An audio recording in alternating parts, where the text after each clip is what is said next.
Magandang umaga. Narito na ang pinakahuli sa ating minomonitor na si Bagyong Francisco.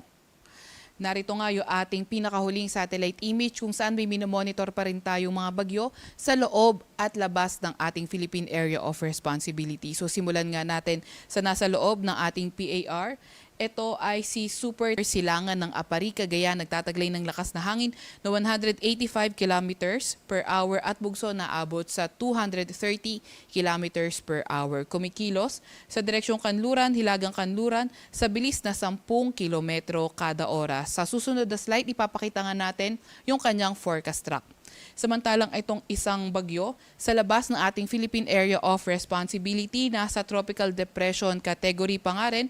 Kanina alas 3 ng madaling araw, huli itong namataan sa layong 2,680 kilometers. Silangan yan ng southeastern Luzon. Nagtataglay ng lakas na hangin na 55 kilometers per hour at bugso na abot sa 70 kilometers per hour. Kumikilos sa direksyong Kanluran, Hilagang Kanluran sa bilis na 20 kilometers per hour. Etong isang bagyo na ating minomonitor, hindi natin tinatanggal yung possibility na pumasok ng ating Philippine Area of Responsibility. Gayunpaman, base sa ating latest analysis, hindi naman natin nakikita na makakaapekto ito sa anumang parte ng ating bansa. Kaya patuloy pa rin tayo mag-antabay sa mga ilalabas na update ng Pag-asa.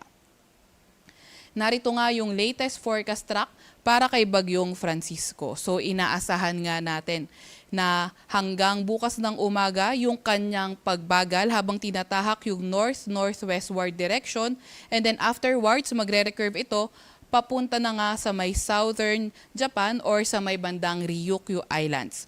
Inaasahan nga natin na posible pa itong lumakas or mapanatili yung kanyang lakas hanggang ngayong hapon bago na nga siya magkaroon ng gradual na paghina. Nakita rin natin na posible na rin itong lumabas ng ating Philippine Area of Responsibility by Friday.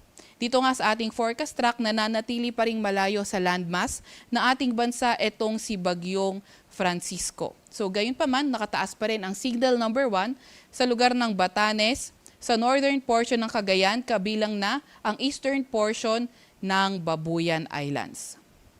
Ito naman yung areas na magkakaroon ng bugso ng mga malalakas na hangin. Dulot yan ng southwest monsoon at yung periphery nga ni Bagyong Francisco. Ngayong araw, sa malaking bahagi ng Luzon, sa Bay Visayas, Zamboanga Peninsula, Northern Mindanao, Surigao del Norte, Dinagat Islands, sa may Davao Occidental at Davao Oriental. Bukas naman sa may malaking bahagi ng Luzon, Visayas, Misamis Occidental, Lanao del Norte, Camiguin, Dinagat Islands, Davao Occidental, pati na rin sa may Davao Oriental. At pagdating ng Thursday, sa malaking bahagi ng Luzon, sa may Panay Islands, Negros Occidental at Northern Samar.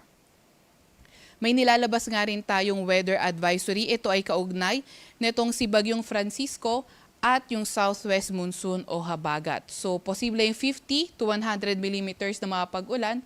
Ito ay dulot ni Bagyong Francisco sa may Cagayan at Batanes at dulot naman ng southwest monsoon sa Palawan, Occidental Mindoro at Antique. So kapag 50 to 100 millimeters yung mga pag-ulan, yung localized flooding sa mga urbanized, low-lying at tier rivers at landslide sa mga landslide-prone areas. Yan ay for today.